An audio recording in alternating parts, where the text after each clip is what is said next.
Hello everyone. In this video, we are going to discuss Directorate of Education Delhi worksheet number 8 for class 10 science, which is scheduled on 22nd July 2020.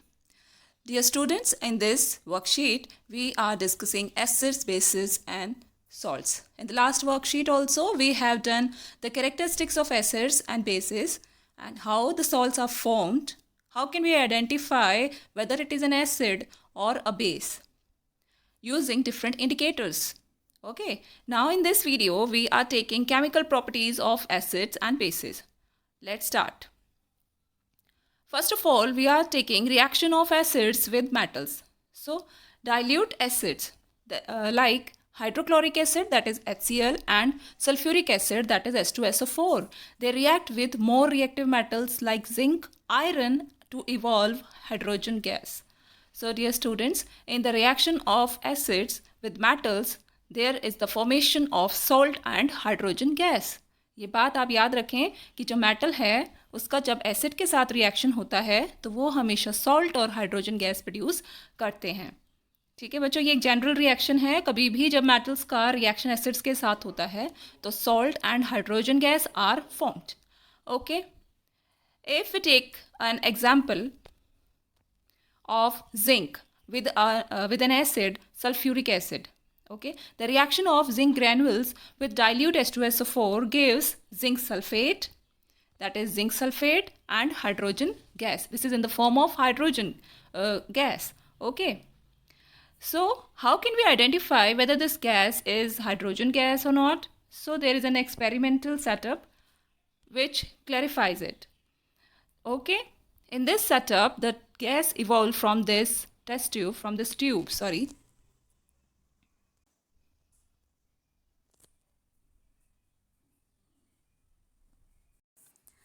The gas evolved from this tube is tested with a burning candle which gives a pop-up sound. जब भी burning candle के पास hydrogen gas आती है तो वो एक popup sound produce करती है. तो इससे हम पता कर सकते हैं कि ये हाइड्रोजन गैस है या नहीं.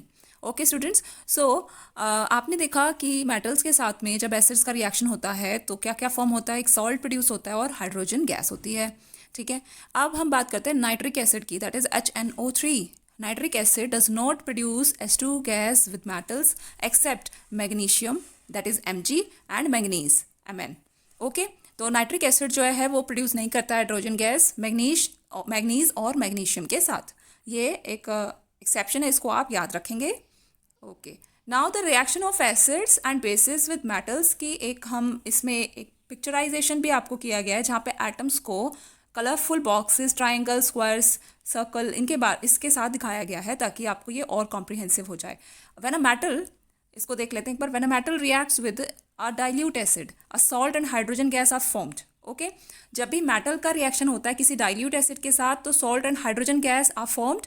Okay, now the more reactive metals, जो मोर रिएक्टिव मेटल्स होते हैं जैसे कि Na, sodium, Mg, that is magnesium, Al यानी कि aluminium, and Ca, that is calcium, are the more rapid the reaction is. जितना रिएक्टिव मेटल लिया जाएगा उतना ही रिएक्शन की स्पीड होगी, रैपिड होगा वो रिएक्शन, जल्दी होगा.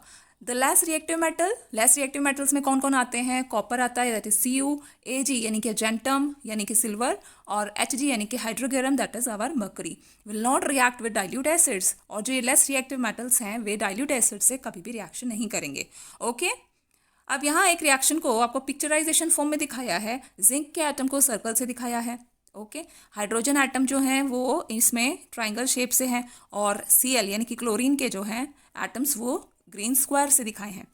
तो हमारे Zn और HCl यानी कि एक मेटल का रिएक्शन किया डाइल्यूट एसिड हाइड्रोक्लोरिक एसिड के साथ तो हमें मिलता है ZnCl2 का salt.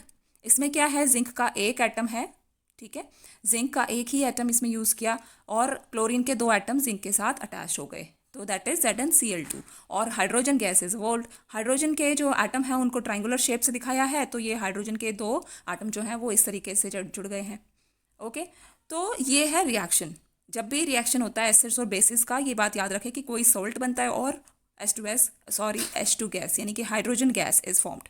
Okay students, now we talk about the reaction of bases with metals. अब मेटल्स कैसे रिएक्ट करते हैं.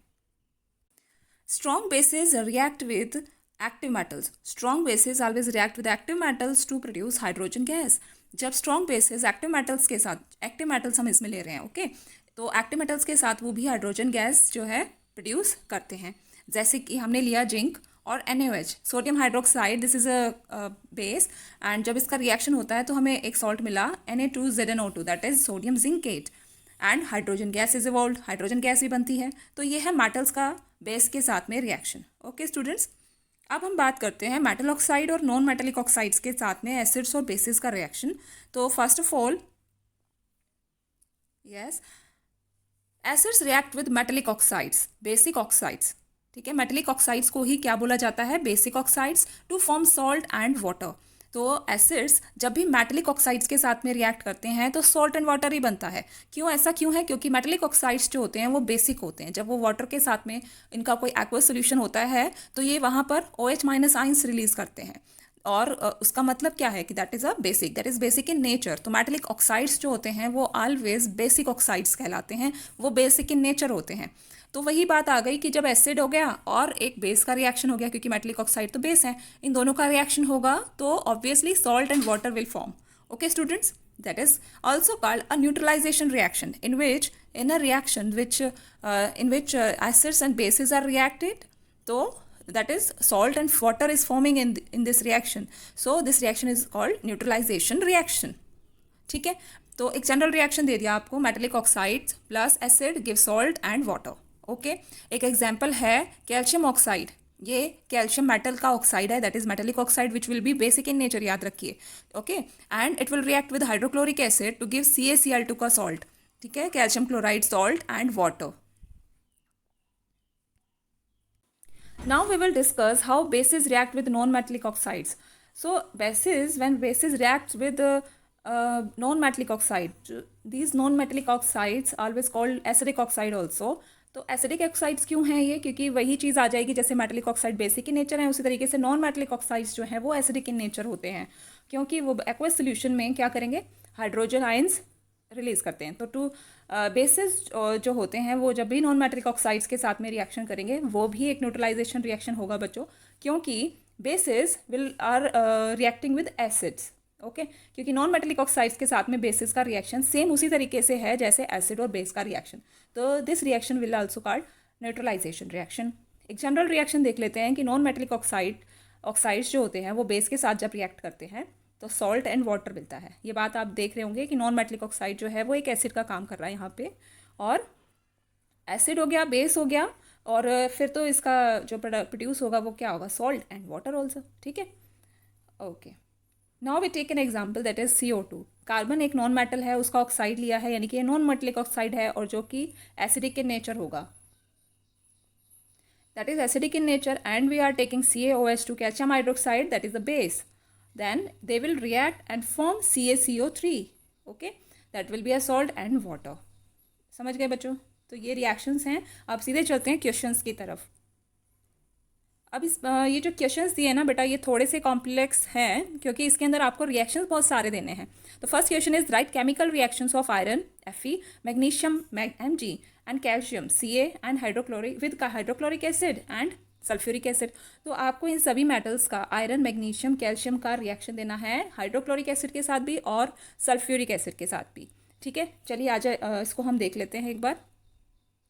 Question number 2 says what when copper reacts with nitric acid, that is when copper Cu is reacting with the nitric acid, will it produce hydrogen gas or not? Justify your answer. आपको justify भी करना है और इसका reaction आपको इसमें देना होगा कि कॉपर जब नाइट्रिक एसिड के साथ रिएक्शन करता है तो हाइड्रोजन गैस प्रोड्यूस होती है या नहीं. Students, this is a reaction of iron metal with hydrochloric acid, and this will form FeCl2, that will be in aqueous form also, and hydrogen gas will be evolved.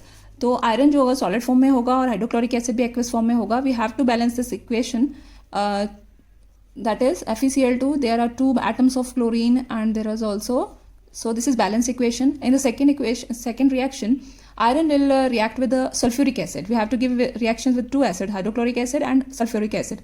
When iron reacts with sulfuric acid, it will give FeSO4 and hydrogen gas, and FeSO4 will be a salt, that is ferrous sulfate. ये है ferrous sulfate. You have to write all the names of these reactants and products also, students. So Now the second metal is magnesium. Reaction of magnesium with hydrochloric acid will give MgCl2, that is magnesium chloride, and hydrogen gas will be evolved. You have to balance this equation, so we will put 2 here. Now the reaction of magnesium with the sulfuric acid will give magnesium sulfate and hydrogen gas. Okay. Third is the reaction of metal calcium with sulfuric acid. This is hydrochloric acid, and hydrochloric acid के साथ it will give calcium chloride and hydrogen gas will be evolved.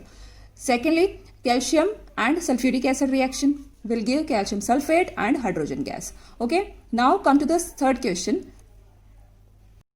So when copper reacts with nitric acid, that is HNO3, will give CuNO3 twice, 2NO2 and water also be there. ठीक है, तो ये जो reaction होगा वो होगा nitric acid के साथ में. तो इसने पूछा था कि हाइड्रोजन गैस इवॉल्व होगी कि नहीं, तो नहीं, तो हाइड्रोजन गैस जो है वो इस रिएक्शन में इवॉल्व नहीं होगी. Now the third question says what happens when aluminium reacts with sodium hydroxide, that is NaOH. Also right it's chemical reaction. क्या होगा जब एल्यूमिनियम जो है वो सोडियम हाइड्रोक्साइड के साथ रिएक्ट करेगा, और इसका केमिकल रिएक्शन भी बच्चों आपने लिखना है. So this will be the reaction you can see in the camera also. Aluminium and sodium hydroxide. Aluminium metal will react with base. So base will हमें इसमें जो है ना बेटा water को add करना पड़ेगा. Water will be added to form an aqueous solution of it. Then a salt will form, that is called sodium aluminate, and hydrogen gas will be evolved. So this is the reaction for aluminium and sodium hydroxide. Fourth question is, how can we say that metallic oxides are basic in nature? So metallic oxides are always basic in nature, students. We have discussed it in details कि metallic oxides जो होते हैं वो water के साथ में they release OH minus ions. ठीक है, तो इससे शो होता है कि वो basic in nature है. Okay. Fifth question is, did you ever notice why your mother never stores pickles or chutney in metallic container? आपने देखा होगा कि मदर आपकी कभी भी चटनी या पिकल्स को मेटलिक कंटेनर में स्टोर नहीं करती हैं. तो ऐसा क्यों है? क्योंकि पिकल्स और चटनी कैसे होते हैं, they are sour in taste and their sour taste is acidic in nature. क्योंकि वो एसिडिक इन नेचर होते हैं पिकल्स और चटनी, इसलिए उनको मेटलिक कंटेनर्स में नहीं डालते हैं, क्योंकि वो मेटलिक कंटेनर के साथ में रिएक्ट करके क्या बनाएंगे, they will form toxic substances that will not be they will be harmful for our health. Okay students, so this is the worksheet number 8. So do this, and if you have any query, any doubt, you can ask, and you can share this video with your friends also. Okay, bye bye.